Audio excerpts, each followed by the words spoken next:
working. There it goes. Mr. Chairman, whenever you are ready. Going to call the Planning Board and Zoning Commission meeting for April 22nd to order. Can I have roll call, please? Roberts, here. Gray. Same on mine. Tupin. Here. Ecclesville. Boise. Here. Conley. Here. And Di Benedetto. Here. Can I have a motion to approve the minutes from April 8th, 2026? I move to approve the minutes of April 8th of 2026, and as corrected, I know that we have an extra "the" in, on number 7, unless you want to be known as the Di Benedetto. I saw that, yep. 7A, first sentence. I'll second. All right, any further discussion, corrections? Oh, on item number 7, it says the planning board will continue reviewing regulations at the April 25th meeting, Date. and that's not when it is. It should be the 22nd. Good catch. Who's got that one?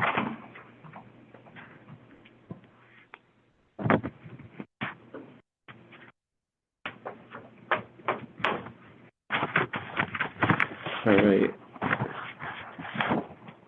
So corrections are on 7A, delete "the" from before Di Benedetto and change April 25th to 22nd.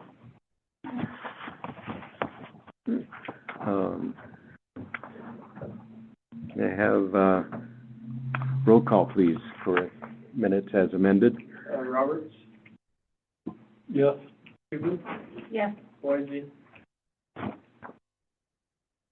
Boise. I couldn't hear you. Here? Conley. Yes. And Di Benedetto. Yes. Just to clarify, that wasn't the roll call, that was the vote. The vote? The vote. The vote on the minutes, and you said here. Okay. Yeah, I told you I couldn't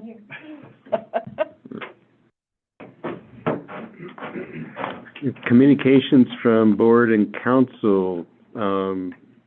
Any updates from Urban Renewal? Just a continuation of discussion on plans for the April 30th community meeting, and a lot of back and forth on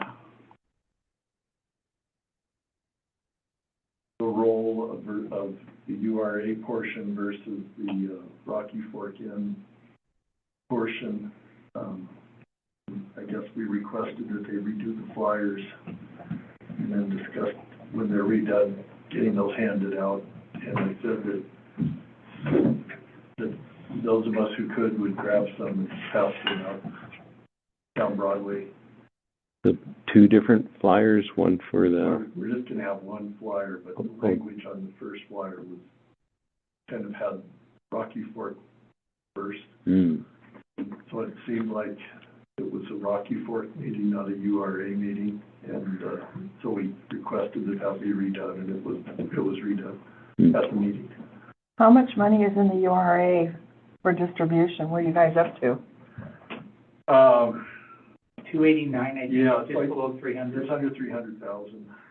It just seems like it should be so much more, especially with the taxes from the old gravel pit, that they were frozen when it was a gravel pit. I'm on your side, but When it was a gravel pit, now look at it, the taxes should be, yeah. That's literally all the money is from that. is from that? Okay. But then it should also be Sam's, the new building on Sam's. That was from a vacant lot to a big commercial building. I don't know, just seemed that way to me. Was that before or after the URA was established? I think it was before. so I don't think it was was after. captured. After? I think it was after. Who remembers back? So long How long ago? Almost 4 years. Really been almost for a And then just basically, who's gonna do what the night of the meeting. So I encourage everyone to Well, that was the other part. There is a political debate, which, Mr. Mayor, did you hear if the date was, their time was changed on that? I did not, but I do know that they said they were just gonna hold their event later. It had come out scheduled that they were starting at 6:30 versus this event was 5:30 to 7. And, they said their input was absolutely don't cancel your meeting. Only one candidate is likely to show up, has confirmed on that. The other one was a positive negative, and, they said, we'll just start our meeting at 7 and keep your meeting alone. And they hadn't finalized that, but I have not heard otherwise, so. They gave us direction to keep our meeting on target, so we did. So we're planning 5:30 to, The meeting. about 7. So how much of that is on the urban renewal plan and, Based or, on last time, I think her part will probably take at least 45 minutes, so it's probably at least more than half, and then there's gonna be a break in between. so to about 6:30, 6:45, and then, Rocky Fork is gonna be after that?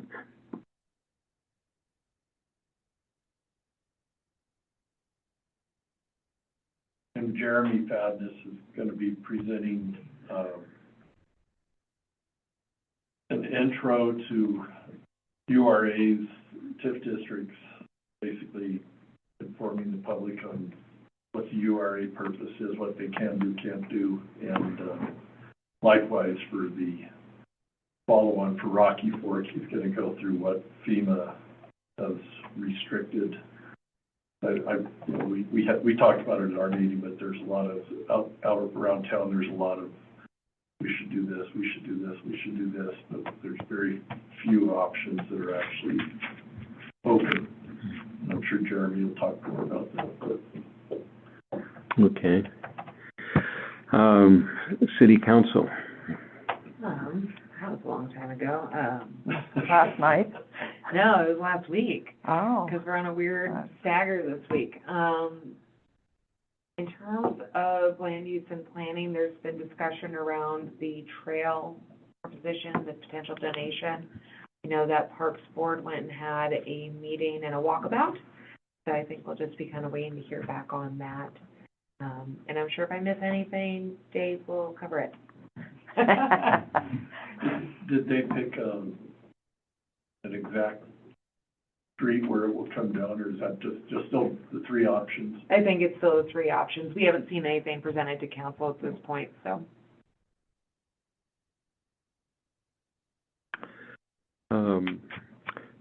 Don't have a representative from the county, so communication from the mayor. The only thing that I can think of that might be of interest is just kind of general interest is, they have restored brick funding again, and, actually had a meeting with the planners yesterday. We are picking up and resuming on potential acquisition for the Eagle's Nest. So from a council standpoint, I will be putting that into the budget. Basically, we will be responsible for potentially up to 25% of the demolition cost. The Fed will only pay for 75%, and while it's anticipated that the resiliency funds will be approved in the next legislature, basically any of the costs, the 25% of the acquisition, we just won't do from a city standpoint. They'll either accept the 75% federal. We'll try to get additional funding if the resiliency dollars are there. But there's no way to have a conversation of some taxpayers or some flood victims will receive taxpayer dollars and others won't. So the acquisition will be done with the FEMA funds or whatever outside funding sources we can get. But the demolition, the city will have to sign off and basically commit to spending 25% on the demolition. We did have a bid on that. That tells me that we're probably talking between 100 and 125. So we'll be probably planning somewhere between 25 and 50, presumably from resort tax. to clean that up, and I don't anticipate that there would be much. Like I said, we would very likely would get resiliency funds, but even if we have to plan and pay for it from local dollars, I don't anticipate a lot of pushback for spending $50,000 to extend that park further and make that other go away. So does that include the gray house that's between, the Rocky Fork, what was the Rocky Fork? The blue house that's there is included. It's actually like 5 different properties. So until it's done, I dare to say, but the original application is for all of the properties that are there, including the house that's out on the street. So as you pull in, there's like an office, and there's the McCampbell house, and then there's one on the left. That may be what Jeff was talking about, is McCampbell House. And then there's one on the left as well. Yeah, the short answer is it's all of them. I think the question mark is on the McCampbell House. There was talk about keeping that out separately. And again, it depends on, kind of, like I said, I dare to say, other than we've resumed the conversations and continue to push that. Is that all within the floodplain? Even the right up by the street? So the answer is we don't know, because the map isn't, Still not feeling the map is not done yet. Whether it's in or not, it is still eligible because part of it is. Right. But if we acquire with those funds, we're bound by the regulations on all of those. And there'll be some talk on the 30th. The same regulations would apply. If the same will apply as applies. Same restrictions would be. Like I said, I don't want to side rail this meeting on that, but I just do my best to keep you guys included Sure. of everything. The trails conversation, to date, there's actually only one of any of the options they're looking at that's actually a proposal that's been offered. They went and looked at some other things and kind of understood why the Trails Department had ruled them out years ago, but I think there's still just really one conversation on the table. Unless there's anything else you can think of, Mr. Chairman? No, I can't think of anything. I had a feeling like there's something I was supposed to remember, but that eagle's nest is the only thing that I'm thinking it could possibly be, so I'll try to, if I think of it, I'll use it as public comment at the end. All right. Open it up for public comment, and we'll have actually 2 additional opportunities for public comment, one right now, and then also when we complete the old business, which is on the agenda, which is continuation of our zoning regulations. So I'll open it up to the audience for any public comment. Mr. Mayor, as the public, I remember that there is a meeting tomorrow night at 5:30 here on the bank stabilization. It's a public hearing, and it is, I want to say it's 5:30 tomorrow night on the bank stabilization down on the Rocky Fork. That is what I think I was supposed to be remembering. And you need a meeting for that? They have to have a public hearing. Oh, they So do? It will be, that doesn't, there's not a requirement that council be there or planning board be there or anything else. They ran it in the newspaper, they posted something today and sent out an update on it, but that's tomorrow night. So anybody who's interested in that, there's not a lot to it, but now we're letting everybody who's here know that there's a meeting tomorrow night as well. Are they going to account for some better access to the creek? In the bank stabilization, Yeah. I would say come and offer that opinion and see what they've talked about. There were parts of conversation, there's a whole bunch of regulations on zero rise and stuff they're doing, but that is part of the conversation.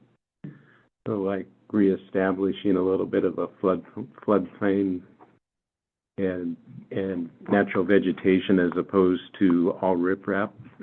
Yeah, so if you go down and look at what was down on 9th and 10th Street that we just won an award for, it's the same firm planning it and putting it together, and I anticipate we'll get the same requirements. And that was rated the top project under $3 million in the West, so. Wow.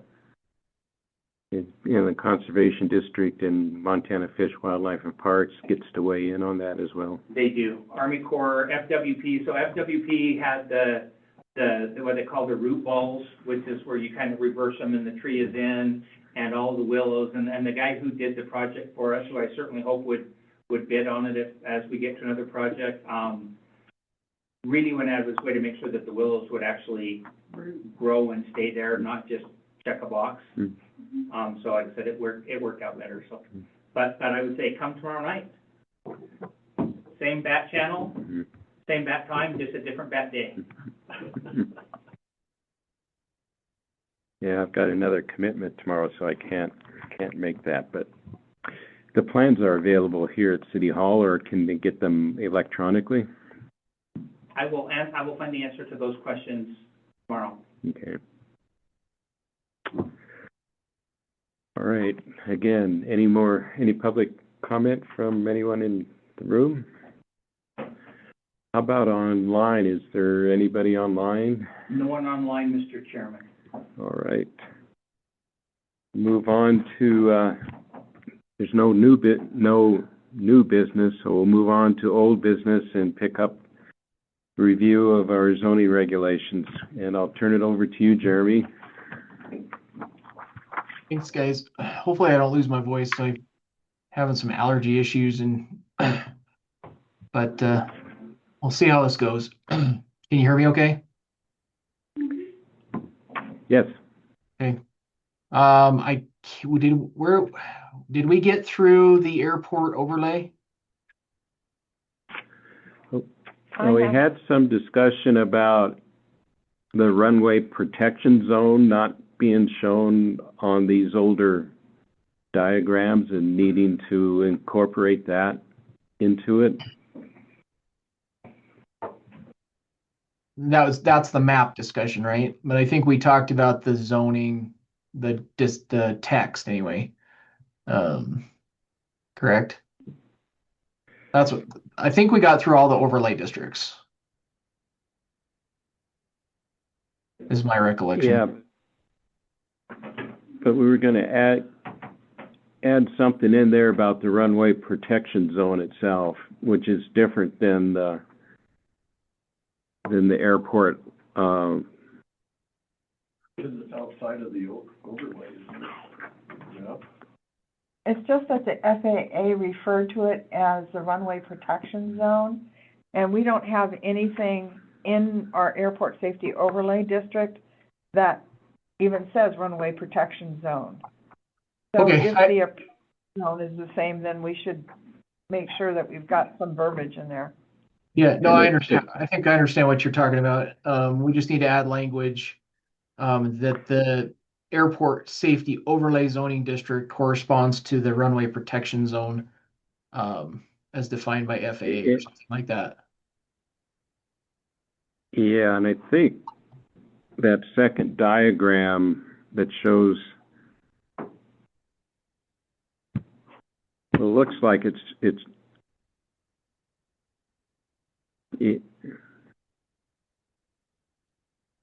the runway protection zone actually extends 1,250 feet from the end of the runway. And so that's what's confusing about that particular diagram. That yeah, and that we either need to incorporate the runway protection zone verbally and somewhere in the document, or and reference it as being part of the runway approach area. okay. No, I understand. I got that note added here, so we can do that. So I think with that, I think we were pretty well done with the discussion on the overlay districts, right? And I think we're on to planned unit developments.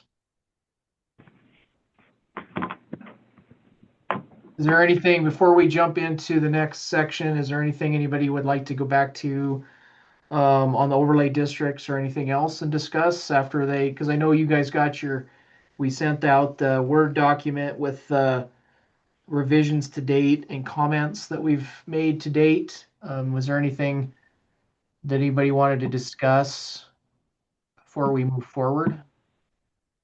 I didn't really have time to read through the whole 130 pages or whatever it was, to be truthful. Well, and I don't have comments in the whole thing. I only got through portions of chapter 4 ahead of you guys. So you're I mean, if I scroll down, you know, I'm probably only at page, right now, I think I'm only at page 26 of the document, is where I have ended. Basically, I'm at manufactured home communities is where I'm sitting at right now, where I ended my review to date, ahead of you guys. So that's where I'll probably jump in there next week or the week after and continue on with that, with what I have, I guess, with that review. So I don't, go ahead. Well, I guess there's a couple of, there's maybe potentially 2 overlay districts that I think we should consider, but I don't know if now's the appropriate time to talk about that, or do we want, let's get through this and then come back. One would be, C3 North, looking at that differently. Oh, for the urban renewal area, and ARD. then we talked about an overlay for within the old town of Red Lodge as a historic overlay, right? Yeah. Is that something we should just put on the to-do list to come back to and discuss, Jeremy? yeah, I would say let's do that. Let's just put that on. I'll just add a comment to the end of that section that says new overlays, potential new overlays for C3 North. Is that what you said? Urban renewal? Yeah. Urban renewal area, and then also the core area of R3, down the old, what we were talking about is as the old heart of town, to separate it from the R3 that's up on the east bench.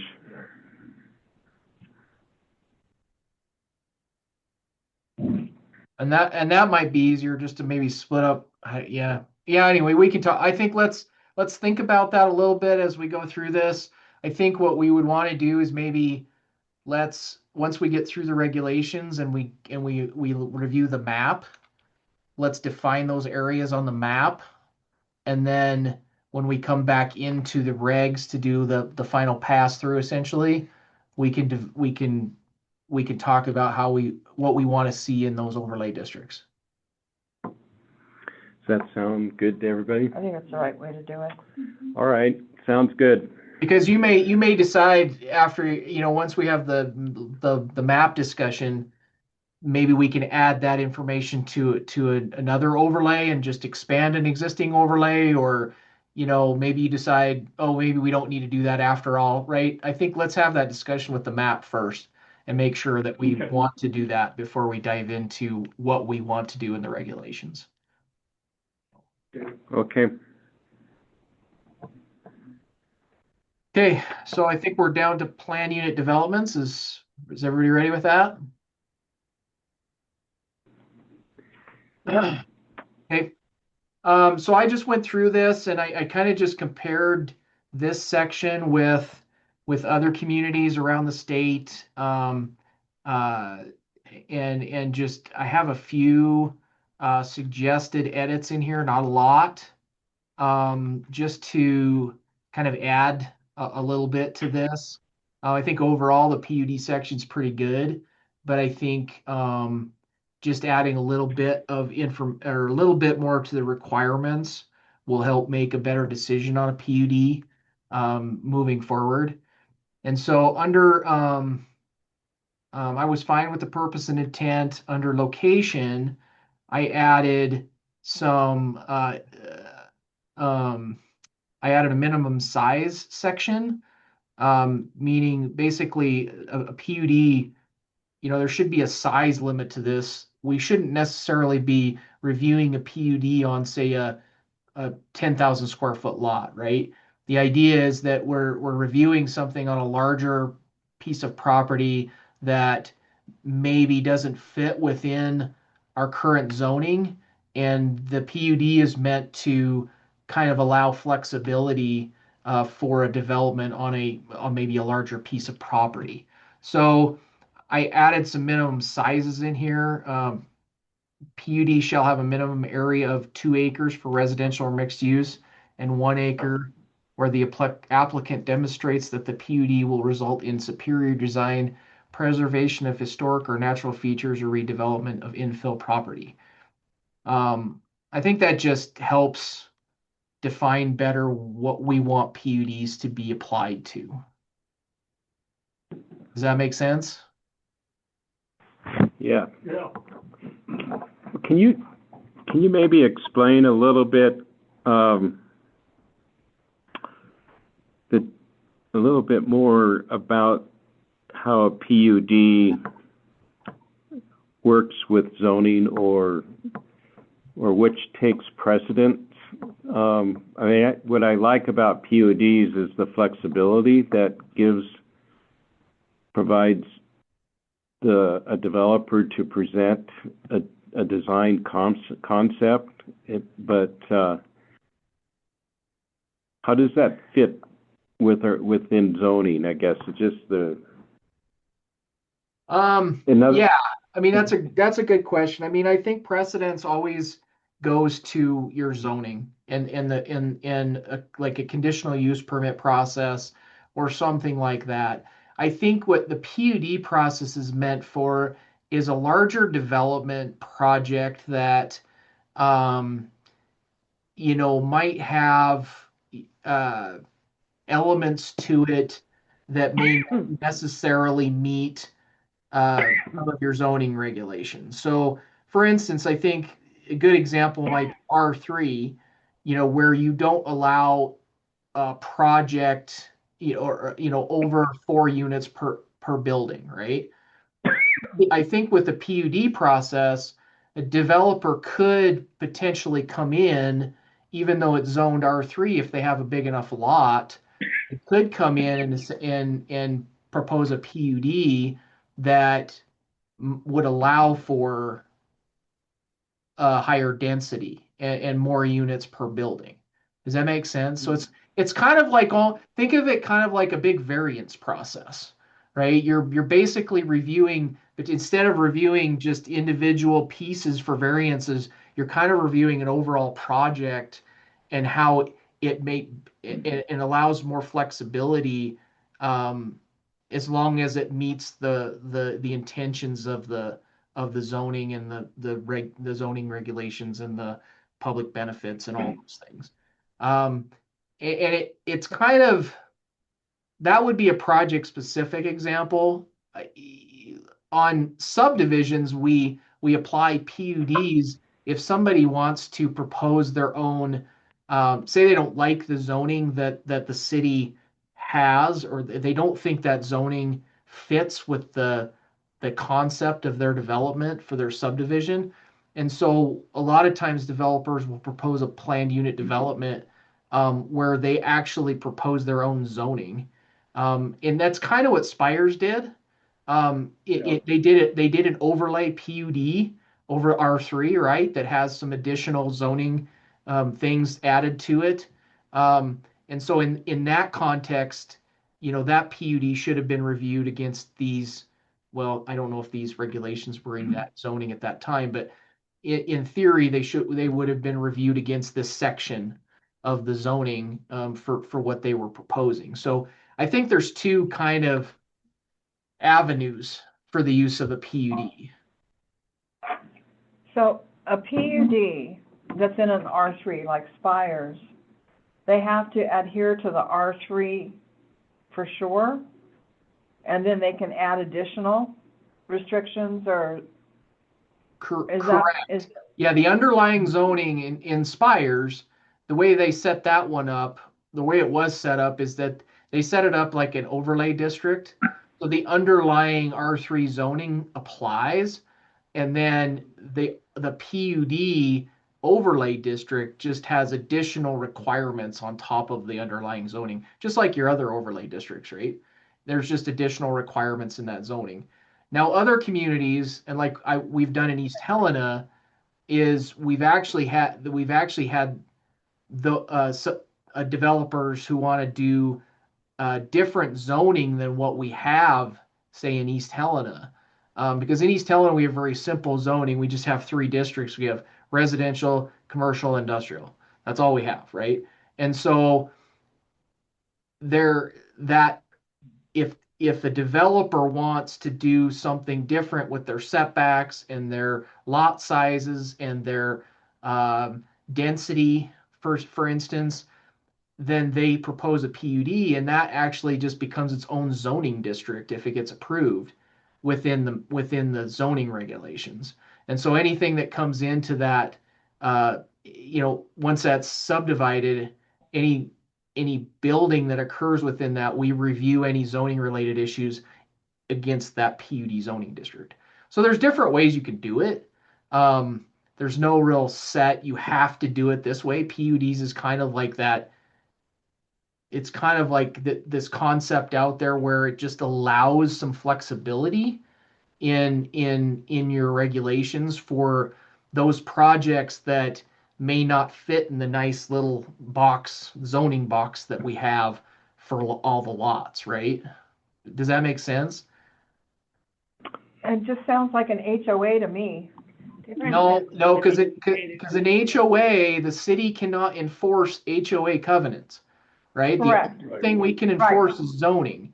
And so I think it's a control thing, right? It's like, what does the city want to control, and what does the developer want the city to control, right? In that example I gave you, in that example I gave you in East Helena, they have an HOA with their own other requirements, like architectural requirements and things like that.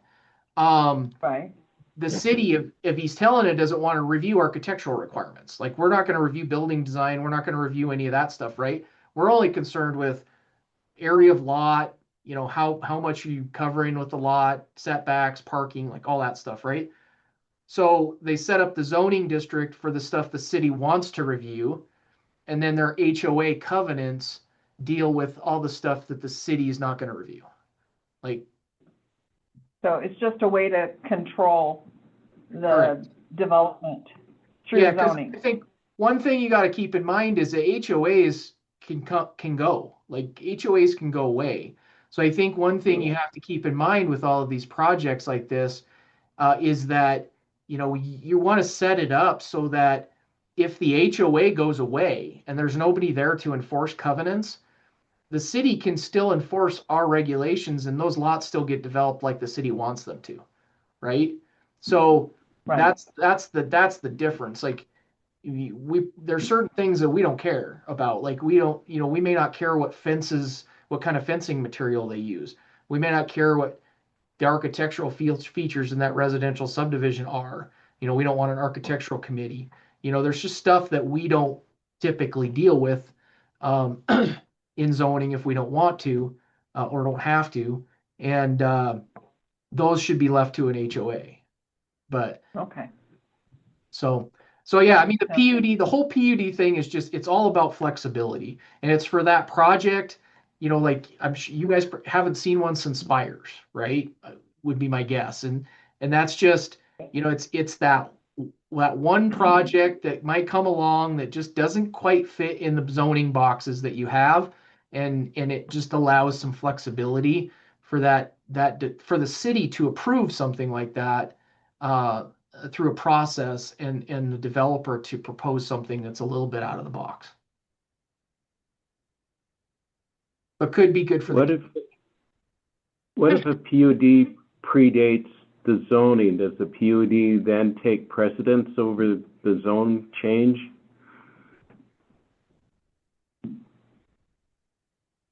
Are you specifically talking about Spires or any PUD? Well, I'm talking about anyone, but that one does come to mind. Well, so I think it depends on what you're reviewing. If you're if you review it like Spires and it becomes either an overlay zoning district or it becomes its own zoning district, right? Then that zoning district or that overlay district is fixed.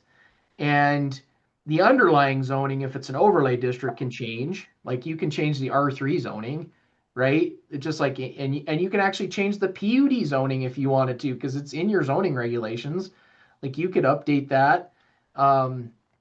But yeah, I mean, it's fluid. Now, if it's a project specific PUD, like on a specific piece of property, and they're wanting to do just higher density than you allow or something like that, right? Or something different than what your zoning may allow on that parcel.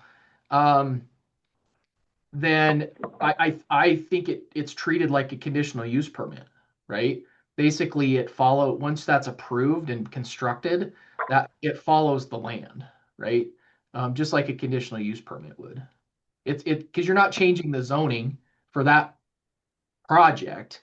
The zoning is still essentially the same. You're just approving a variance essentially, or a conditional use permit on a project level basis. Okay. Right. So I think mostly you're probably going to see this on a subdivision level, like you did with Spires. Most projects that come in that are project specific on a lot are going to go through the conditional use permit process. The only thing I could think of that you might see a PUD on that somebody could say, well, I want to apply for a PUD is like in your R3, you don't, currently you don't allow, more than 4 units in a building. And so because of that, I could see maybe somebody coming in and say, hey, I want to use the PUD process to do something different than that. That's going to be my question is, it looks like we have a size restriction of 2 acres or 1 acre where the applicant demonstrates superior design. I like that. But so essentially it'd have to be a minimum of 1 acre to actually put a PUD in place. Yeah, I mean, I think that's why I'm adding that in there, because I think to me, it doesn't make sense for a PUD to go on a 5,000 square foot lot or a 10,000 square foot lot, right? I mean, anything like that's going to typically go through go through the CUP process or something like that. Specifically, I think of talking about tiny home developments, or even if you were to do a condo situation where it's a bunch of studios versus 3 bedrooms, how that could potentially fit within. But I guess that'd just be conditional use. Well, again, I think the R3 thing comes to mind, but I think we changed that in our table, because C3 in our current revisions allows for greater than 4 dwelling units as a conditional use permit in all the districts. And so with these revisions, we no longer have that current restriction of 4 units per building, right? Cool. So I think once these revisions get done, we no longer have that restriction, and it's just a conditional use permit process, what you're talking about. That's why I see this PUD process really being applied to subdivisions. So if somebody comes in with a big subdivision development, and they want something a little bit different in their zoning than what we have in our current zoning regulations, like Spires did, right? Then that's where this would apply mostly to, I think. Thank you. Go ahead, Dave. Mr. Chairman, I have a question for the planner. I apologize if I missed something there, but I think what I heard is in this version where we won't have the 4 building restriction basically in any of the residential zones, and it'll be a conditional use, but what will be our basis for, like in an R1, or some of those lower ones, will we have a base? What's the mechanism for saying no that doesn't land us in legal trouble? Well, we still have our minimum lot size requirements per unit, right? So they still have to meet that. So, I have to find it here, but, let's see. So for instance, in a R1, so for instance, in R2 and R3, after the second dwelling unit, we require a minimum lot area of 1,250 square feet, per dwelling unit. So in order to do a fourplex, you would have to have a 10,000 square foot lot. So the CUP you still have to meet the dimensional standards of the district for a conditional use permit, unless you get a variance. Okay, and like I said, ultimately that's planning board's recommendation. I just heard that and a little ding and an alarm flag went up. So I just wanted to ask the question with the whole planning board here.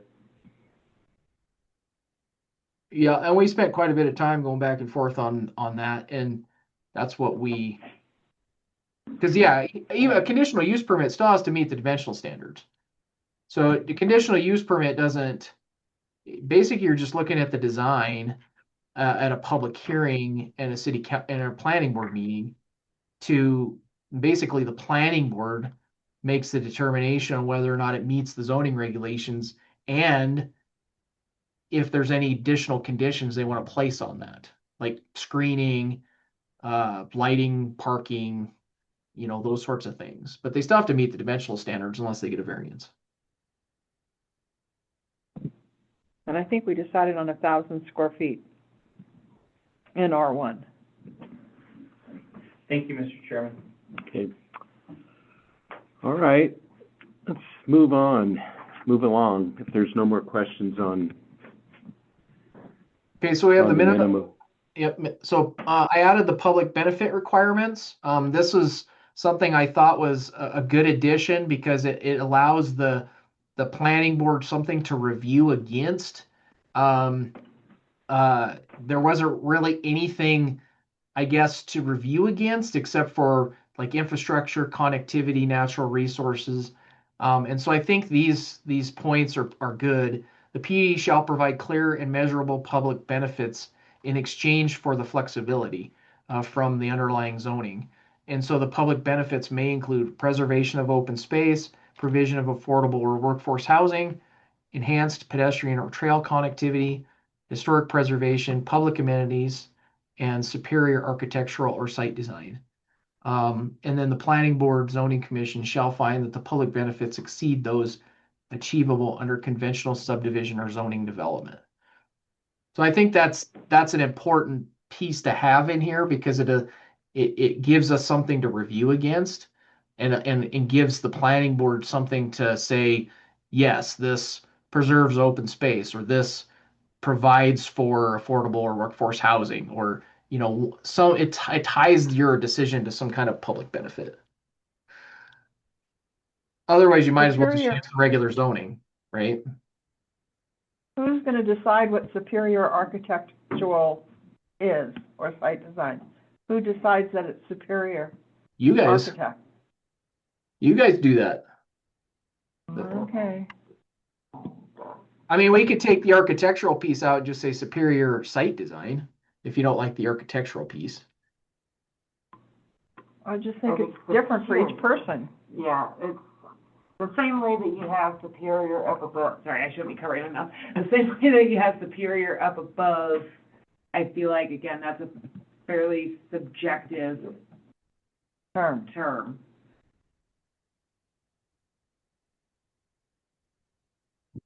Well, it says public benefits may include, so it doesn't say we have to include all of those in it.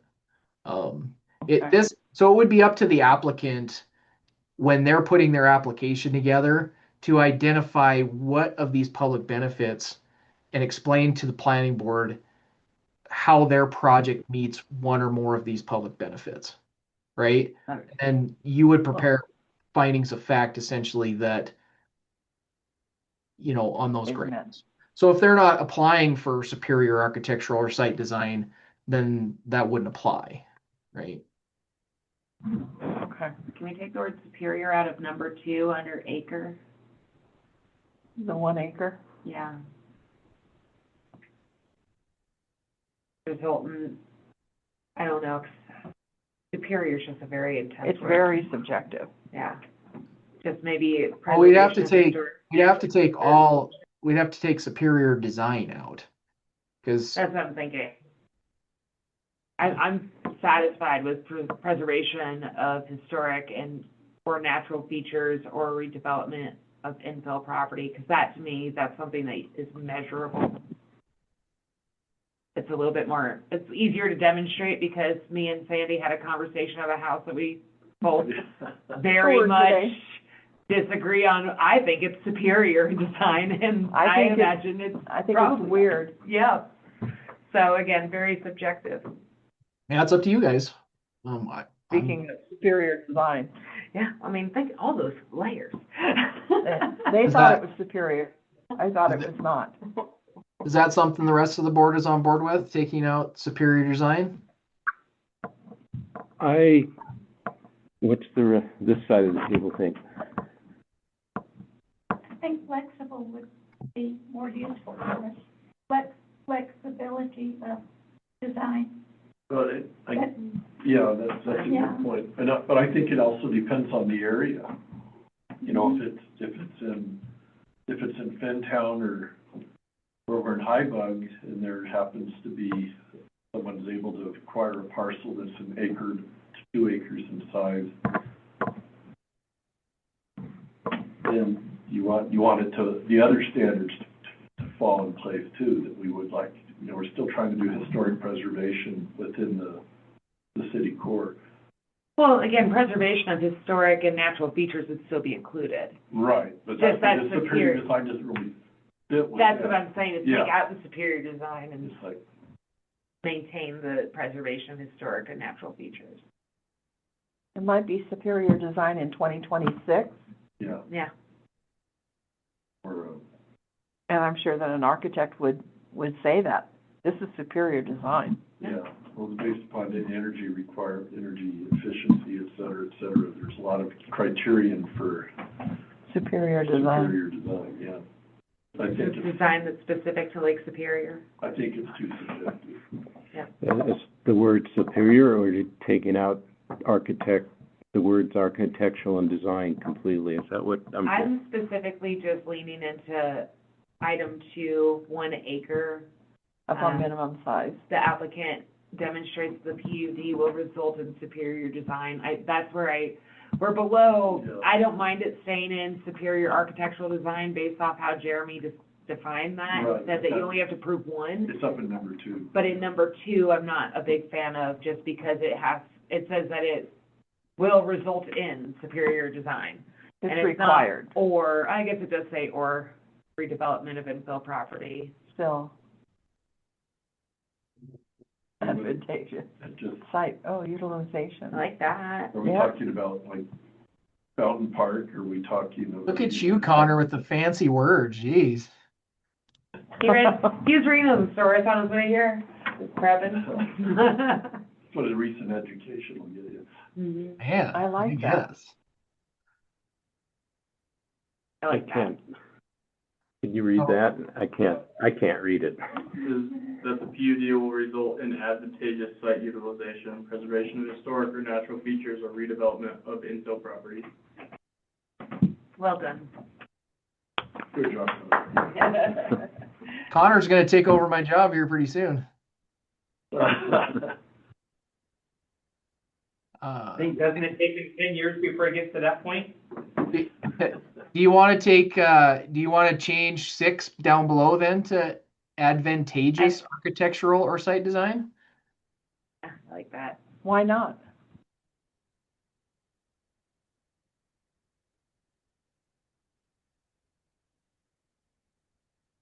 I Just read raise- plazas as pizza. See- Like, You just raised the bar.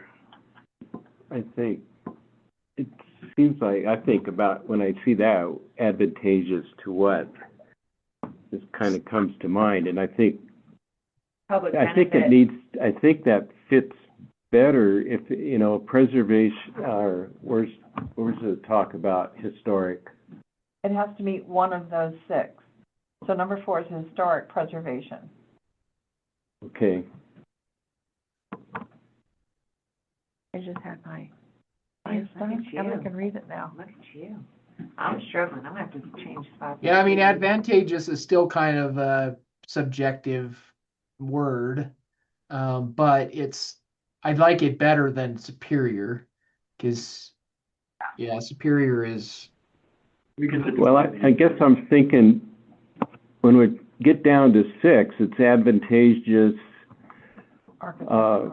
architectural or design features that are consistent with those first 5, meeting those first 5 objectives, right? That's, when I think advantageous, you're looking at, no, it's its own, number 6 would be its own benefit. So Yeah. there's Be one of basically those. six benefits that a PUD may be reviewed, or the PUD must provide a clear and measurable public benefit out of this list, essentially. And those public benefits may include one or more of these 6. So when I think of the advantageous architectural or site utilization, essentially you have a lot that you're taking full advantage of that space to benefit the public. Because if we look at the actual section that this is under, it's public benefit requirements. Yeah. May So- include. So when I think of that, we're taking advantage of this interior lot to provide exceptional workforce housing. That's your advantageous piece. okay. Yeah, kind of, last sentence basically summarizes it Yeah. too, yeah. Okay. Perfect. Okay. I think we're okay with the changes. Okay. So under allowed uses, I added a little bit, or I changed some of this language around a little bit and just said, allowed use. The uses within a PUD shall be consistent with the underlying zoning district or approved as part of a mixed-use development where the applicant demonstrates compatibility of scale, traffic, and impact. So that kind of goes back to some of the questions before, Jeff, on and Sandy on applicability, right? So the underlying zoning, it still has to be consistent with that underlying zoning, or approved in another manner. Like basically, the second part of that is approved as its own zoning district, essentially. And then industrial uses shall only be permitted in a PUD when located in industrial zoning districts and demonstrated to be compatible with adjacent uses.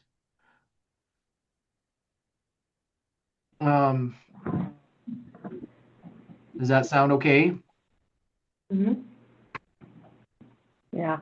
Okay, and then I added in a density bonus section. I saw this in some other ones, but basically density may exceed underlying zoning only when the applicant provides public benefits as defined above.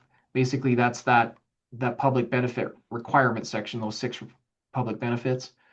The extent of density increase shall be proportional to the level of public benefit provided. So essentially, we're just saying you may increase density requirements above and beyond what we have in our current zoning, but it has to be tied to a public benefit, right? You have to. We're not just gonna let you do higher density just because you want higher density. We want to review this against one of the public benefits. Does that make sense? Yeah, yeah, so that goes back to what you were saying earlier, using the R3 example of increasing the density for units greater than 4 units if it was under a PUD and it met Right. the minimum acreage size. Right. So an example might be, so say you have a lot that's R3 that is 2 acres or an acre in size, meets the size requirements of above, right? And we have our 5,000 square foot minimum lot size plus 1,250 square feet per dwelling unit. say somebody comes in and they have a 1 acre lot or a 2 acre lot, and they want to increase that density to say 1,000 square foot per dwelling unit, or maybe it's 750 square feet per dwelling unit, right? So they want to increase the number of units that they can put on that 1 or 2 acre parcel. They could come in and apply for a PUD on that parcel, and based on this section, this density bonus section, essentially we could approve that increased density on that lot if it meets the one or more of the public benefit requirements and is proportional to the level of that public benefit. So say they set aside open space, or they're preserving a natural resource on that property, or maybe it's a historic, maybe something historic with the parcel, and they're wanting to, there's some kind of benefit related to historical preservation or enhanced pedestrian, or maybe they're going to provide a trail system to connect to your existing trail system. That's going to provide that enhanced connectivity and trail connectivity, right? One of those, and then that gives you the ability to allow them to exceed those density requirements. Public benefit, so could it be workforce housing, like a tiny, is that considered public? Well, we already have, benefit? Yep, we have that as one of our, item number 2 up above is provision of affordable or workforce housing.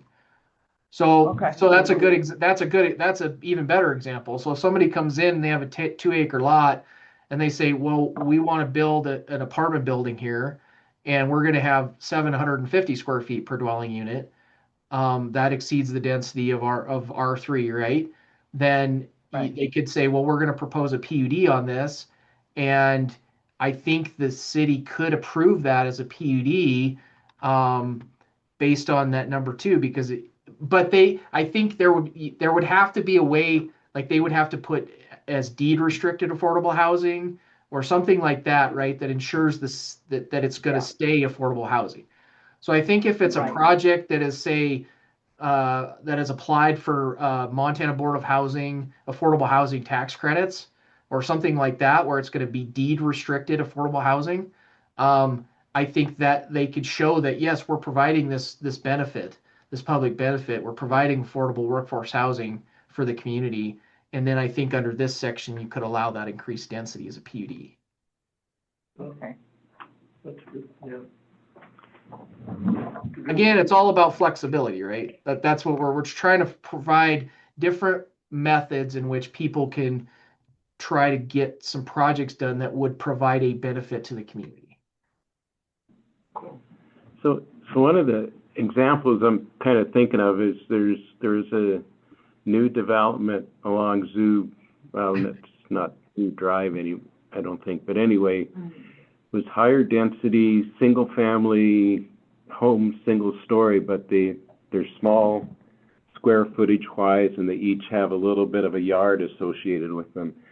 So to me, I'm thinking about that kind of a development that would kind of fit for workforce housing, but also provide sort of the starter home kind of concept with a house, with a dwelling unit that's a smaller square footage on a smaller lot, say. Yeah, I think that's, you're right on the money. So I think that could be something that, say, Habitat for Humanity, maybe they own the parcel and they want to do a land trust for the land, but they want each unit to be owned separately by homeowners, but they're going to be small, 1,000 square foot houses with a little yard. But in order to accomplish what they want to do, they may not be able to meet the density requirements, right? So they could come in and request a PUD based on this, and that Habitat, that's affordable housing. I mean, that whole concept and model is all geared around affordable housing. So I think that could meet one of the public benefit goals.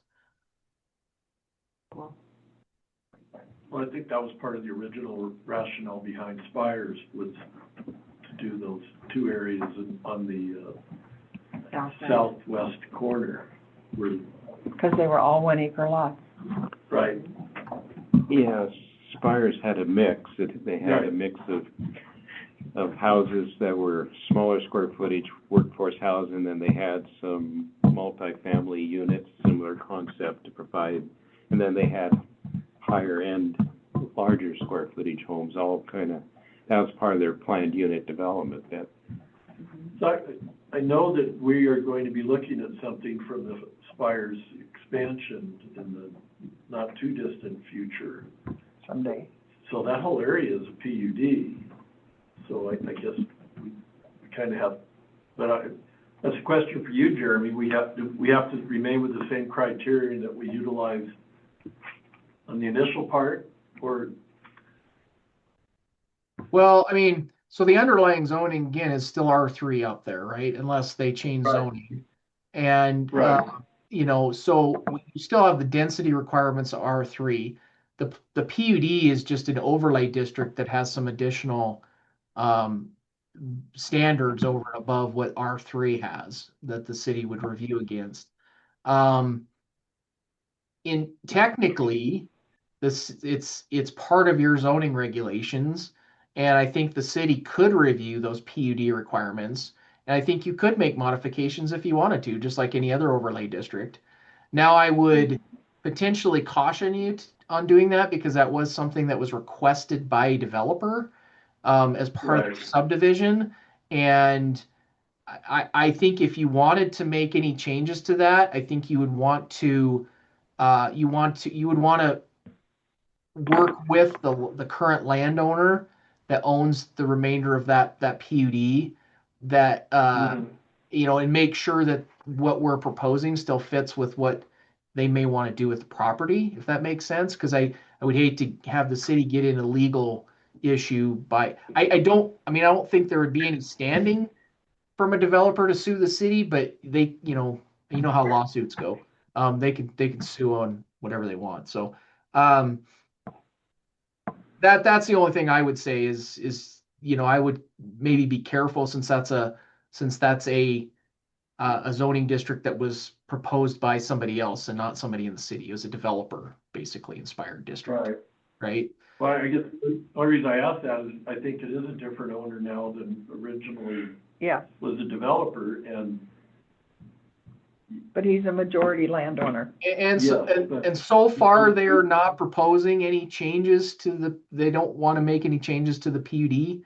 And there's really not a lot to that PUD that's over and above the R3. I'd have to pull it up. I haven't looked at it for a while, but most of everything that's out there just it really has to comply with the R3 zoning. And so I think that there's probably no reason to make any changes out there unless they're requested by the people who live out there. Is my feeling, but I mean, you can always look at it. And again, I mean, I think that, if somebody,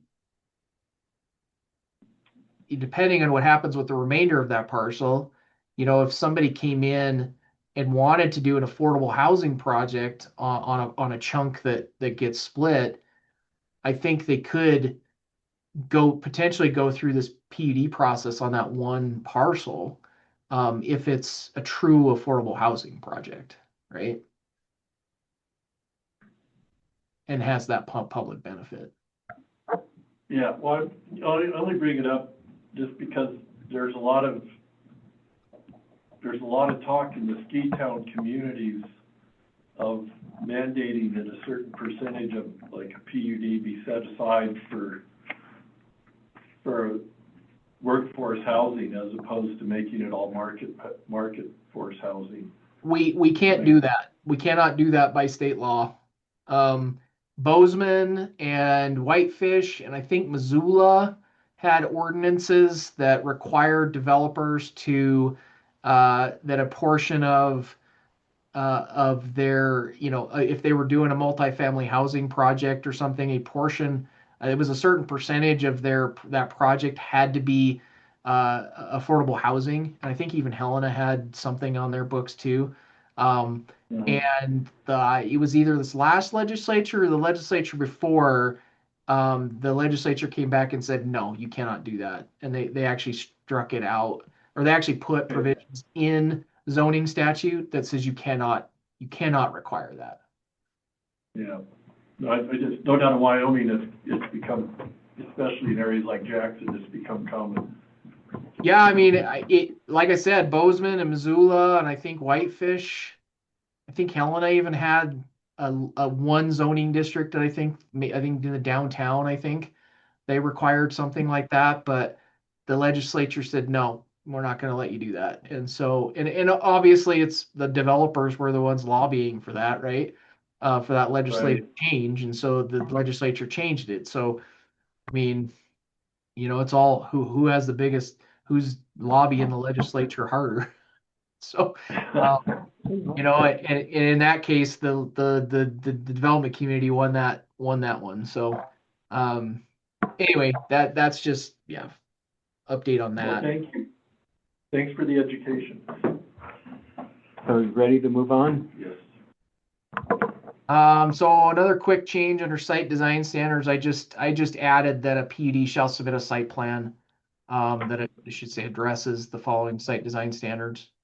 And then I didn't really change most of these, but this section said we have site design standards, but it had no requirement to submit a site plan to show that you meet the site design requirements. So I just added that in.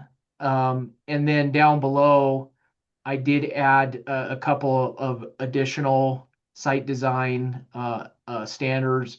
One for open space, basically saying a minimum of 20% of the gross site area shall be preserved as usable open space unless otherwise approved based on, well, there's that superior design word again.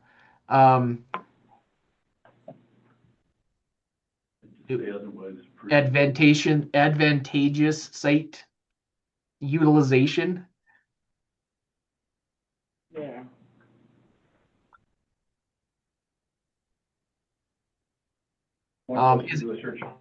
Is everybody good with that 20%? I mean, I think it's just basically it's a lot coverage requirement, right? We're basically saying you need to preserve at least 20% of the lot and not cover it with asphalt and buildings, right?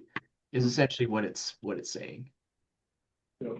So you can cover 80% of the lot, essentially is what it's saying, which is pretty good lot coverage. Okay, and then block and street design, this would go towards more of that subdivision. If this gets applied to a subdivision design, but block length, street layout, lot configuration shall be consistent with the existing or planned urban pattern of the city. And then parking shall be located to the side or rear of the buildings to the greatest extent feasible. Again, that's that concept. That's that concept of not having parking in front of the building, adjacent to the street, trying to have that to the side or the rear. So when you're driving down the street, driving down the street, you're not looking at a parking lot. Okay. On the block and street design, should we have something in there about connectivity to the for pedestrian and bicycle connectivity? It's up at D and E, so it's included, so connectivity and circulation as well as pedestrian system. Yeah. That was In D and E, it is included already. Oh, okay. Yep. Yeah, you already had that kind of front. And keep in mind that if this applies to a subdivision, so they still have to meet the subdivision regulation requirements too, right? So as far as connectivity, block length requirements, all those things still apply to a PUD. They still have to meet all of those unless they get a variance from them. So this is just, again, trying to be consistent across regulations and projects, right? My only question, do we need to include anything for emergency services? I know that was something that we had within the growth policy to include. So underneath on B, it's under access, it says safe and adequate vehicular access shall be provided to all lots and building sites to accommodate routine and emergency accessibility. Okay. I don't know if you feel, I know that there were some folks at this table that felt strongly about having more access points, or I don't know if we need to bolster that or if that feels adequate. I mean, it literally Multiple says instead of a adequate. single. Yeah, That's where the challenge is, if you have a 2 acre or 1 acre Yeah, requiring two egress points. well, it's easy. There's 60 homes in Alpine Basin and 1 entrance and access. That's it, 1. And I thought we had something. We tried. We were told that that's in subdivision, and since it isn't a subdivision, That's- it only needed 1. Well, that's what I was getting to, yeah, is They got around there it. needs to be more clarity, because, and even, honestly, even with the Spires expansion, I know that's one of the sticking points is having that back access Well, it has to on connect. the east side. Well, That's- but it's a PUD. No, it has to, if you annex it in, it actually has to be connected to the city limits. Therefore, Spires always had to have an access to Diamond Sea Links, always. Yeah, I It's the think- only access point to the city Well, I land. think one of the challenges is, and this is a learning lesson, I think, for us going forward, we've approved something, and the only part of that was platted was the part that was developed. Right. And I think as part of allowing that entire area to be designated as something, we should have required at least a plat map at that time, showing where, what future plans might be. And yes, I realize it's a new owner now, but now, they can do whatever they want to do as long as it's within R3 requirements, so. I believe that there actually is a map that does show the roads in there, and to Sandy's point, and I'll let Jeremy speak to it, but it will be interconnected. That is a requirement, Yeah. and those are drawn, those do exist. Those. Finally, the extension in Diamond Sea, you can see where the streets would naturally go. But There But it's is, also on there Spires is a too. plat map that shows how the future development would occur, and we it didn't does do it on our other- does show the street network Okay. for Spires. it is there, yeah. I think it's Well, actually. and I'll say too that, development, just like anything else, is somewhat speculative, right, by a developer. And it's all predicated on market conditions at the time you're trying to develop that subdivision. And I think we went through this in Culbertson too, back in 2013 with the oil crash. We had a subdivision that was approved as a phase development, and they got the first phase done. The oil market crashed, and the developer went bankrupt because they could not sell any lots. And so the rest of the development didn't get platted because the developer literally went bankrupt and had to sell the whole development at an auction. Those are things the city can't predict and can't necessarily control. And so I think that what we try to do is we try to do phase developments in such a manner that each phase is done as a standalone development. So as long as that development has all the access that it needs, it has its water and sewer, its stormwater, all the things, so that it's that standalone piece. If something happens and the rest of the development doesn't happen, then it doesn't affect the pieces that have been developed. Well, I guess, Jeremy, that's where my mind struggles with this, because the next developer that comes in should have to, basically whatever was approved prior should be grandfathered to that person. And if they want to change from what was prior approval was received for, then they should have to bring it in front of them. So the problem we have is state law. the problem we have is state law requirements. So state law only allows a certain time frame for a subdivision preliminary plat to be approved. And basically what happened with Spires was after they got phase one done, they didn't go any further, so the preliminary plat expired. And Well, so that's what. that's under state, that's under state law. So once that plat expires, any future development of the remainder of the parcel has to go back through subdivision review. We don't have any choice in that matter. We can't just say, oh, well, that was approved back in 2007, so you can go ahead and final plat that. Just because of state law requirements, we cannot legally do that. So, Developer would probably love it if they could do that because then they don't have to go through this whole subdivision process, right? so I guess that brings me back to the east side of the Spires that's undeveloped is no longer under the plan, the PUD.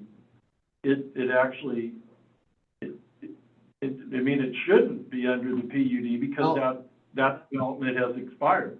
No, that's the difference between zoning and subdivision. So the zoning was approved for the whole property. Yes, zoning doesn't change, I realize that. So the zoning doesn't change. The zoning is still applicable to the entire property.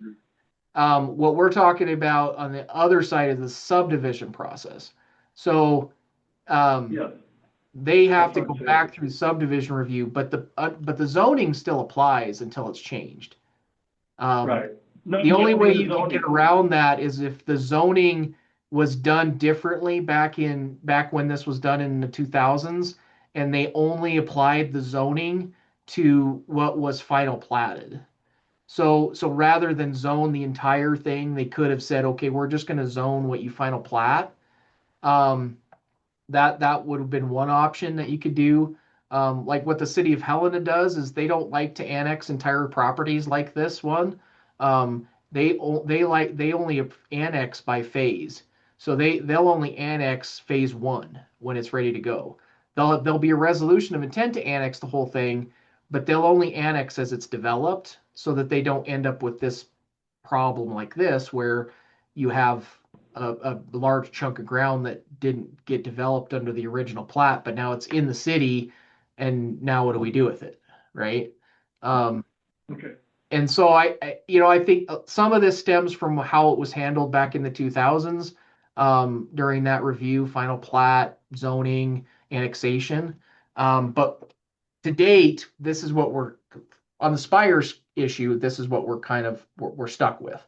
So we just have to work within the confines of what we currently have on the property.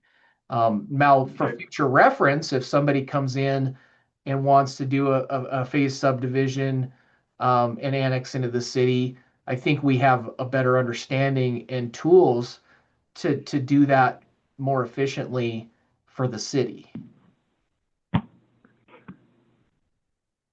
Okay. On the connectivity section, I think somewhere, I think in our growth policy, or maybe I can't even remember if it's in our zoning regs, but we do have a provision to not allow for dead end streets or Cul-de-sacs. Cul-de-sacs. That's in the subdivision regulations.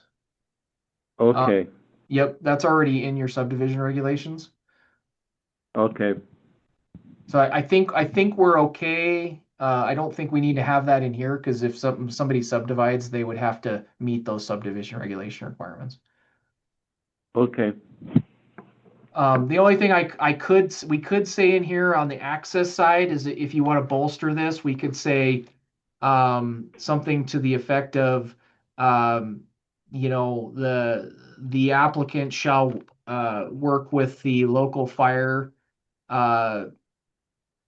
chief, or not the local, but the fire chief, to provide adequate ingress and egress to the site for provision of emergency services. Just a little tune-up of what you just said, instead of the fire chief, the applicant shall work with the local fire prevention authority. Yeah. Fire department. Fire department, yeah. The only reason I say that is we don't have a city of Red Lodge fire chief. Yeah. And I think that we need to just be. Oh, just the conscious fire of- depart, we could just say the fire department then. Yeah. Or- That's fine. Don't matter. It's just not fire chief specifically. Plus, I could also see the fire chief being like, someone else can deal with that, not just me. And then, the only other addition I thought we maybe might make to this is that, all designs shall provide for adequate emergency services, turnarounds, Right. or something to that nature. For emergency equipment to turn around. Yep, so that, again, that's working with the fire department, right, to make sure that they provide that, that make sure there's that adequate turnaround, to get equipment in and out. Would that Public Works or Fire? Fire. It'd be fire, and actually, when Alpine Basin was in front of us, we were told that one of our members on the board had checked with the fire chief, and he said it was fine. But I'm wondering if there's some way in there to put multiple access points, instead of just one. Well, I don't think that 1 acre is a big deal, but 5 acres could be I multiple. imagine our local fire department is pretty trustworthy in the regard of if they feel we need a secondary, they would require that, or they would make that provision as it's. Yeah, I think that's the best way to go about it, because if you say you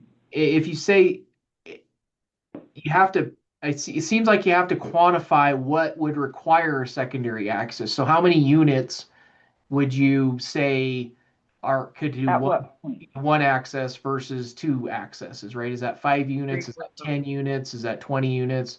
That's why I think leaving it up to the fire department is better, because then they can better assess based on international fire code requirements what might be. Now, I mean, there's international fire code requirements that have specific requirements for ingress, egress, emergency access roads, turnarounds, all that stuff. So, in theory, if they work with the fire department, the fire department should hopefully be looking at those international fire code requirements and making sure the site meets those requirements. Okay. I mean, I know at least though in Helena, the fire department here, when we work with them on site design, they go right to the international fire code. And I'm sure.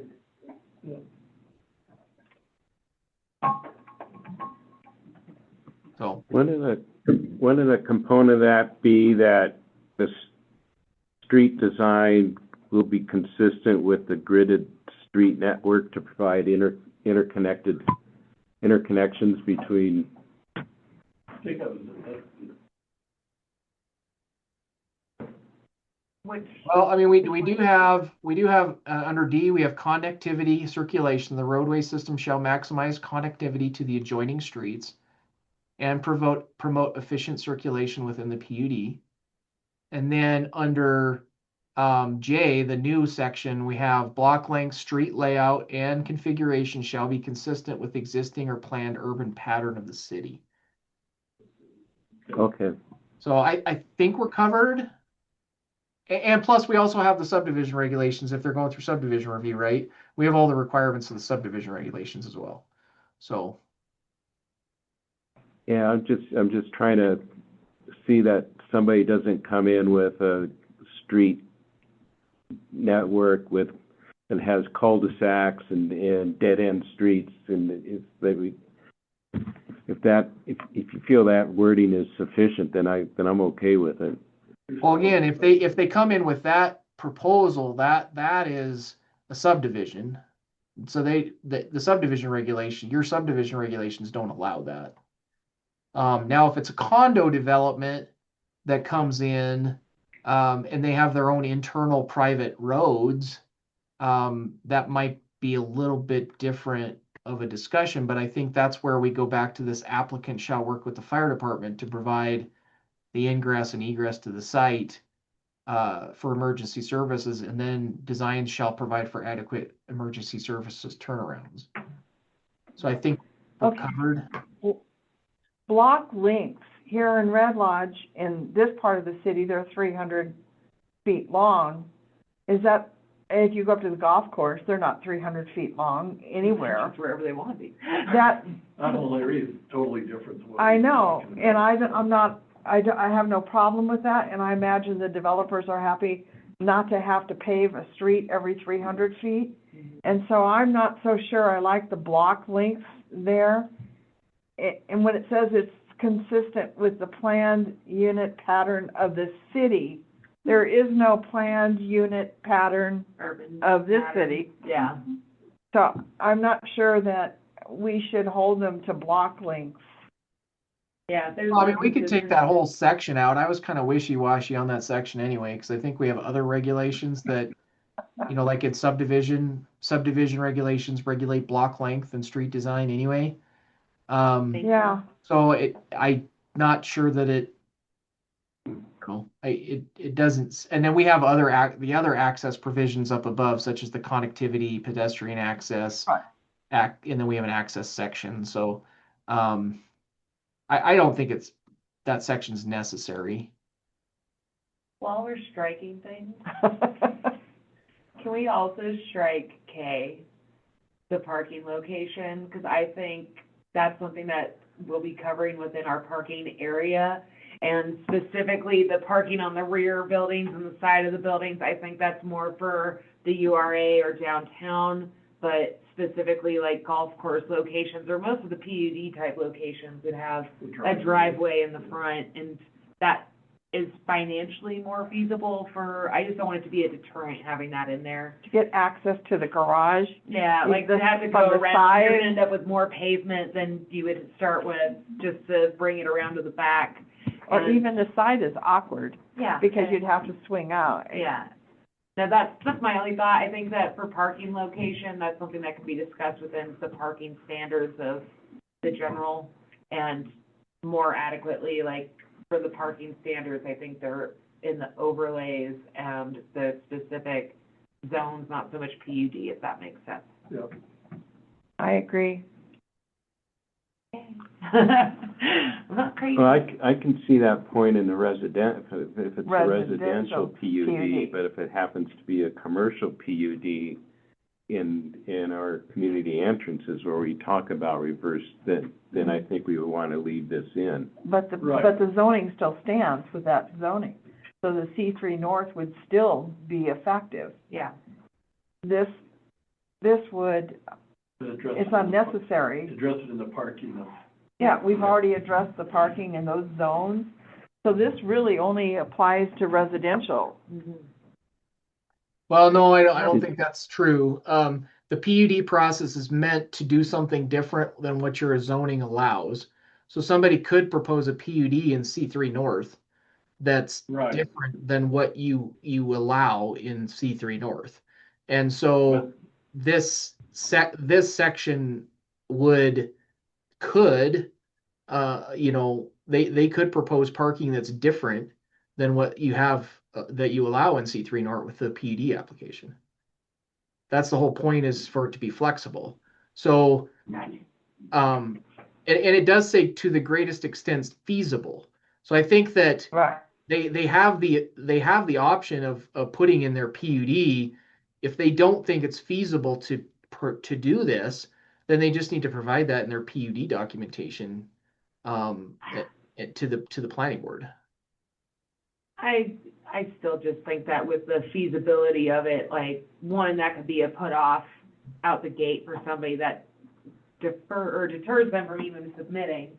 And again, for feasible, it's like, no, you could absolutely fit it, versus how will that look? I think that there's other factors at play versus just feasibility directly.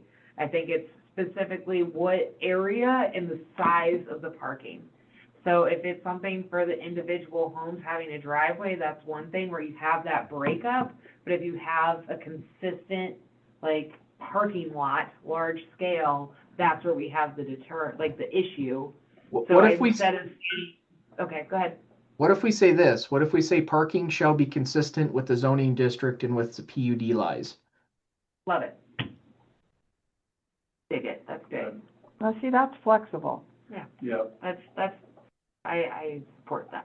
Okay, thank you, that's perfect. it ties it up nicely. We're good. Yeah, happy. We're good. I should be allowed to have driveways.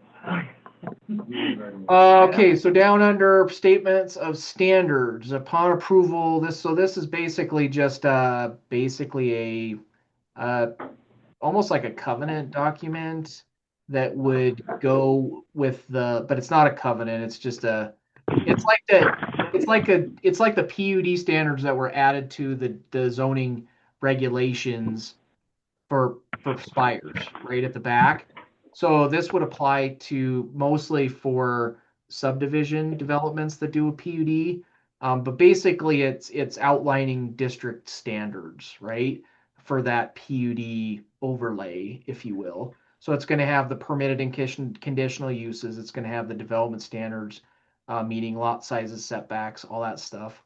The phasing plan and timing, infrastructure provision plan, open space and maintenance plans, design standards applicable to the development, and any deviations from underlying zoning.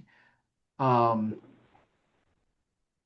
that statement is then also binding on the property, recorded with the county, enforceable as zoning regulations. So again, this is just that concept that I was talking to you about, that essentially this is under the subdivision side. If the PUD applies like spires, this basically just gets added to your zoning regulations as either an overlay district or its own zoning district. That makes sense? I like it. Okay. Yep. The next section is just recorded findings. So this is basically the planning board's findings on a PUD. So I changed this up a little bit. And added these requirements. So these are the findings of fact, essentially, that the planning board has to prepare and approve. So the public benefit portion, right? PUD provides measurable public benefits that justify the deviations from the underlying zoning. The PUD is compatible with surrounding development in terms of scale, intensity, and design. Adequate public facilities and services are provided or will be provided. Growth policy, the PUD implements the growth policy. There's that superior design word again. The PUD results in a development pattern superior to conventional development.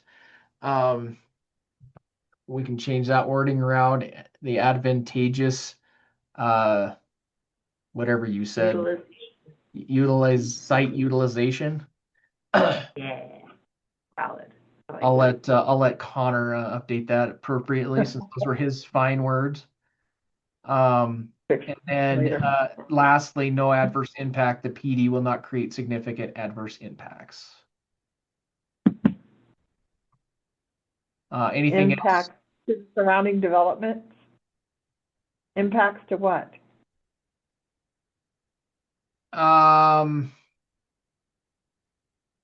That's a good question. I mean, so the previous version had the PUD creates no significant adverse impacts to neighboring property and does not negatively impact natural resources. We could just add those back in. Yeah, that needs to go back in. Even that though, like, I feel like that's pretty hard to fight, or like easy to fight.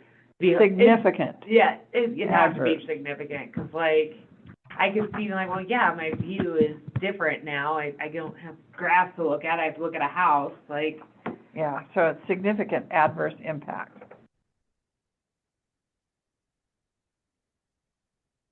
like to public health and safety. That's like the only way I would justify it. But So do we want to add the neighboring property and does not negatively impact natural resources up into that? I think so. I mean, those are consistent terms with other reviews that we do, like conditional use permits and stuff. We're always making that determination that, with the conditional use permit or variance, that we're not significantly adversely impacting neighboring property.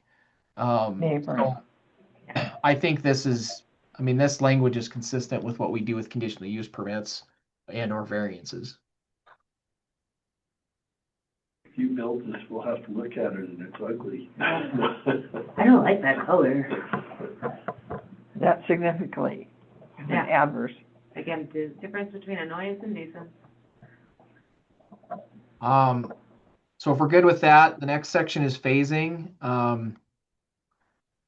A PUD shall include a phasing plan that defines sequence of development, identifies infrastructure timing, and ensures each phase is functional and complete. Cool. Dig it.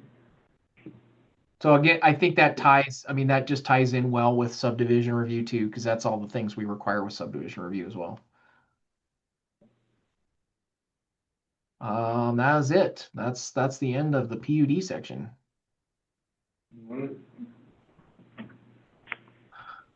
Yeah, expiration. So that gets us through, go ahead, sorry. I was just saying, yeah, expiration. The visual blight is my favorite. People hate the term blight. That's okay. There are specific requirements to find. We heard. Yeah. Okay. Wow. Well, that gets us through chapter 3. I think we should have a party. Much agreed. We are through chapter 3. So it's 7:06, Jeff. I don't know if we want to dive into conditional use permits or in 4, or if we want to wait and start that next time. Have you got any proposed changes beyond this point, or? I do. Yep. Yeah, I have some edits, and I have quite a few edits in conditional uses permits. I tell you, I'm gonna have quite a few things to say. What do folks want to do? We could. Let's go until we hit a. What's that? Let's go until we hit a hurdle. Hit a what? A hurdle. We're here until 7:30. Let's just do it. Well, till 7:20. Okay. We're here till 7:20. So that's 10 minutes. That doesn't sound like we're gonna get a lot done. That's why I threw it out there. I didn't know if you wanted to start a whole new section right now, or if you wanted to wait and jump into this next time. Maybe go ahead and spend another 10 minutes. Okay. Just getting started on this section.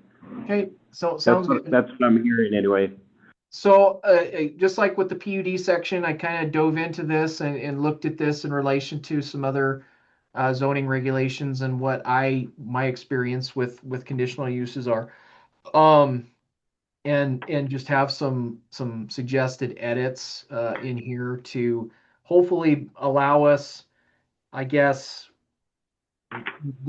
more of the ability to review these applications and give the planning board a level of comfort that you're not just approving something because you have to approve it because they came in with a conditional use permit.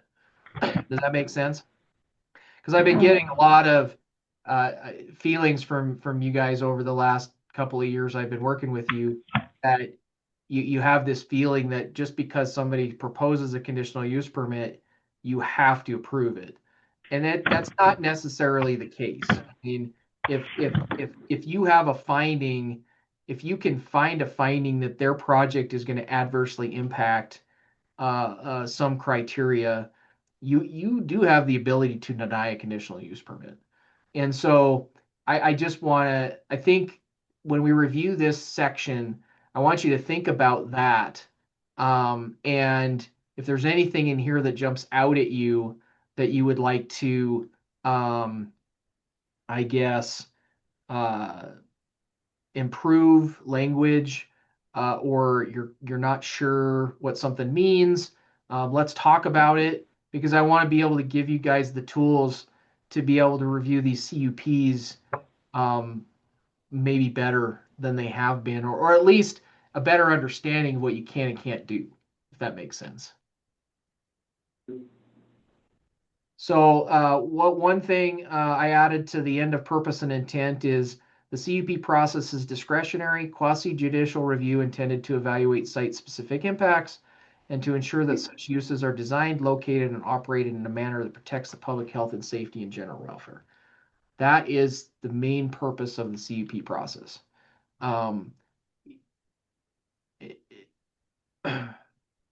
Any questions? No. Okay. Next section, I added burden of proof. The applicant bears the burden of demonstrating through competent and credible evidence that the proposed conditional use complies with all applicable standards and required findings of fact. I think that's an important piece to have in here, because that puts it on the applicant to demonstrate that, not the planning board or city staff. I think that's an important distinction, because if you, as the planning board, say that we do not feel like the applicant properly or thoroughly demonstrated that they comply with the standards, then you can deny it. And I think that this helps with that, right? With making that determination by the planning board, if you choose to do that. That sounds right. Yeah. And I think so. I think, going back to your previous comment, that's always been sort of a question on this board, is what authority do we have to, it's been assumed that we always have to approve a conditional use unless we have some really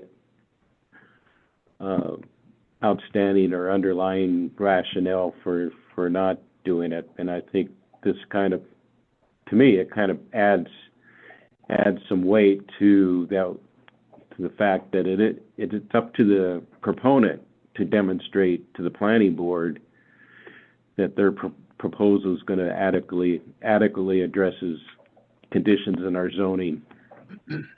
Well, and so ideally, your city staff / planner, who is working with the applicant prior to this even coming to you, is vetting all of this, right? I mean, that's kind of city staff's job, is to make sure that we have all the information we need to take it to the planning board.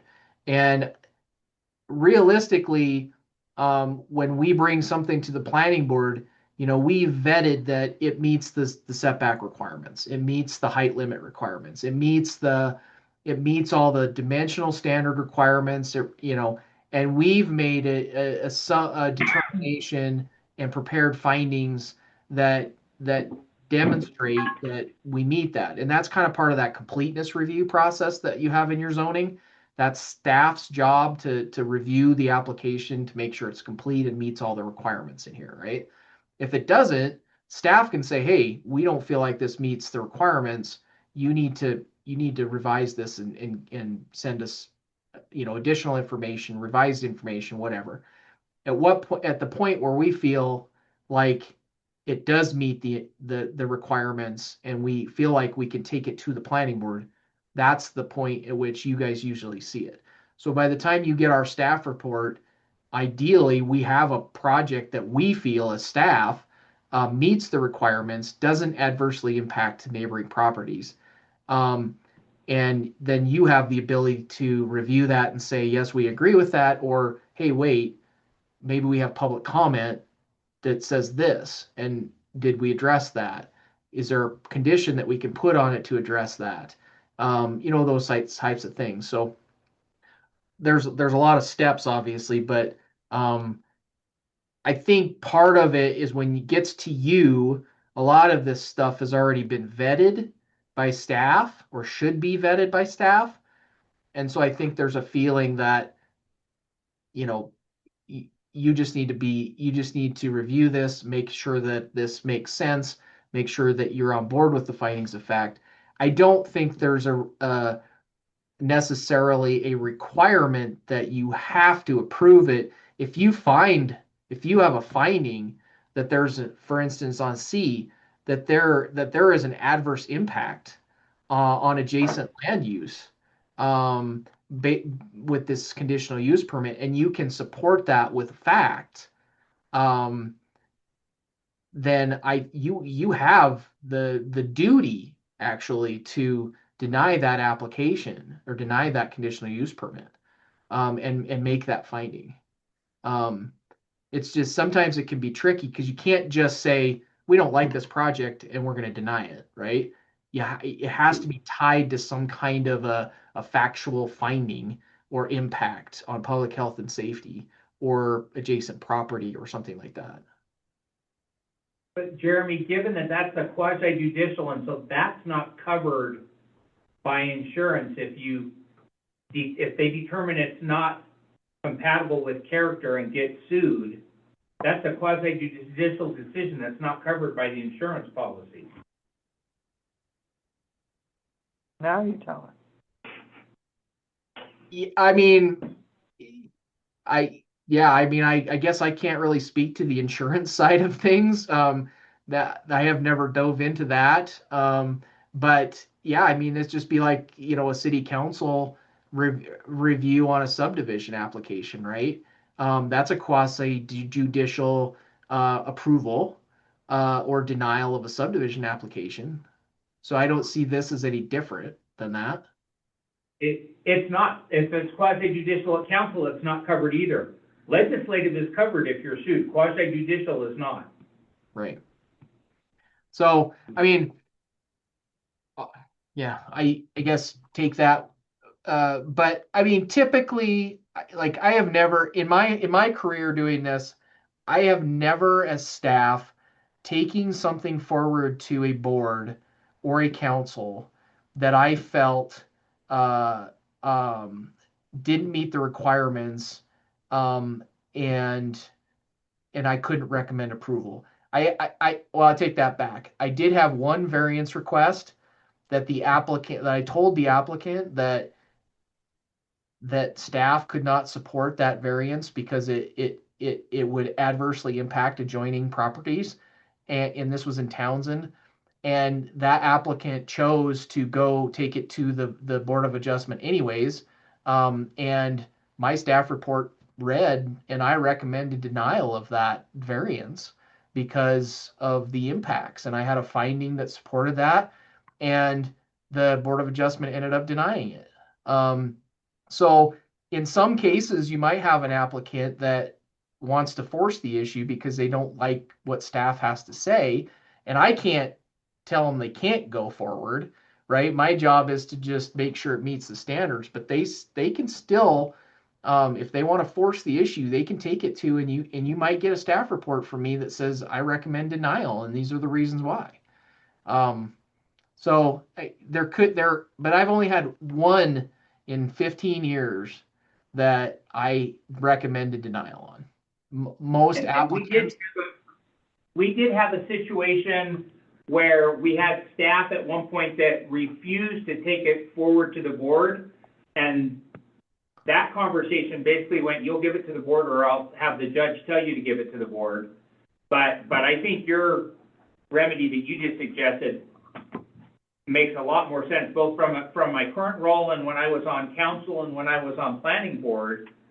If I have a staff recommendation that says I recommend against it from that to me is going to stand up pretty well, I think. Yeah. So me as staff, I don't have the ability, because I can't review something like this in your regulations is reviewed by you guys. So I can't unilaterally just say, well, this doesn't meet the requirements, so I'm just not going to take it to the board. I can't do that. All I can do is say, well, I've done my review. You need to do this, this, and this. And if they don't do that, then, and they say, I want you to take it to the board anyway, it's like, okay, I can do that, but I just gonna tell you, my staff report is gonna recommend denial, and here's the reasons why. And I'll write my staff report that way and present it to you guys that way, right? So yeah, I mean, like I said, I've only had to do that one time in 15 years, and that was for a variance. Not say it won't happen again at some point, but usually most people want to get their project done and they want to keep moving forward. And so most issues we can get through without having to resort to that. But it seems like this wording also actually gives some support to the staff. In other words, when you Correct. put the burden on the applicant, the staff can actually point to this and say, it's not my responsibility, it's your responsibility to show and demonstrate that you meet the requirements. So Correct. I think that's a pretty good addition. How does everybody else feel on that? I like it. Yeah, and then the findings of fact to strengthen. Yep.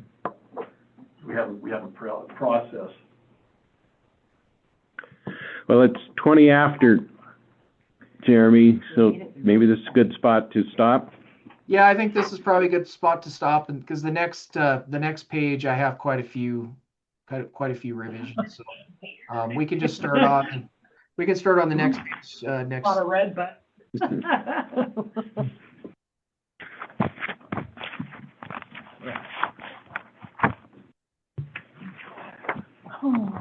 All right, so we have another public comment period. Hope, do you have anything you want to say or add or comment on?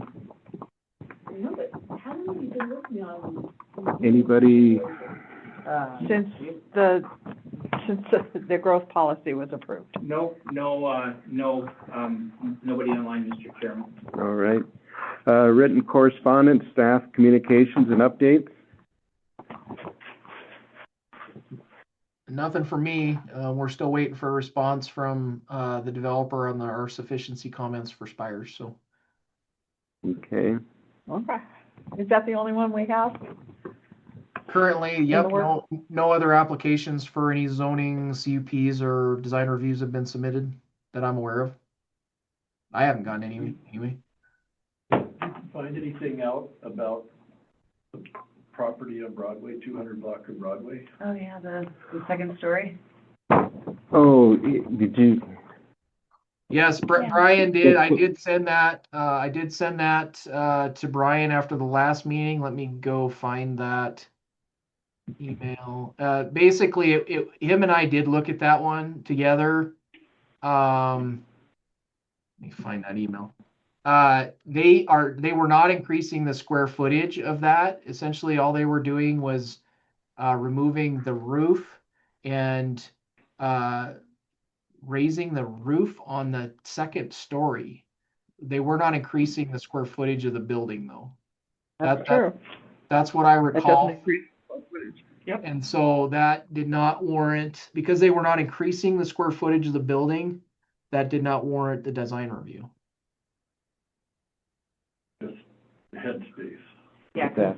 Just the head space on the second level. Correct. Second Made level. the level usable. Very wee. Yeah, okay. Yeah, the one thing I learned about that, though, is our historic district on the zoning map actually doesn't go all the way to 14th Street. It doesn't go to 14? No, that's caught me by surprise. It only goes to half a block from 13th. That And I doesn't didn't. make sense. I didn't realize that.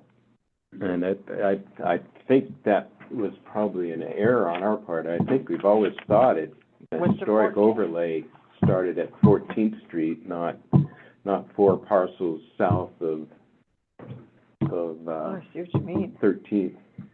And I looked at the map today, and that's the way the overlay shows. So that's something we're gonna probably want to look at when we do the zoning map, Jeremy. I Okay. wonder what we were thinking. Huh. Any other petitions, communications from the audience? Hearing nobody online? All right. One addition, I guess we we could probably strike that third public comment, 11, from our future agendas. Yeah, you got 3, you don't need 3. It was good. You've got 1 there, you start with 1, you end with 1. That I think we one should add one. doesn't need to be What's there. that? Let's add one, put a 4th one in, right in the middle. Have an intermission of public comment. Intermission. Oh, now, I had one question. When I was looking at the zoning map, we used to have an interactive map that allowed you to zoom in, Mhm. and that piece has gone away. You have, My understanding is there was one that they found out that was wrong, Mhm. and they didn't match. My understanding is they had updated it to be, you're saying it's not interactive? We can reach out and follow up with Danae tomorrow and find out on that website. yeah, because I remember you could either zoom in on the image that was on the page and Yeah. bring up, or you could click on another and it would bring up the whole map that you could, basically an Esri. I know it was identified that one of them was wrong, and I was advised it had been corrected, but I didn't understand that it was corrected, that it also Incorrectly? lost functionality. Yeah, you can download the map, but you can't look at it interactively like we were. On the website. Yeah, Mr. Chairman, I will get an answer back to you, and then you can relay that. all right. Anything else? Stand adjourned. Yay. Thanks, everyone. Thank you.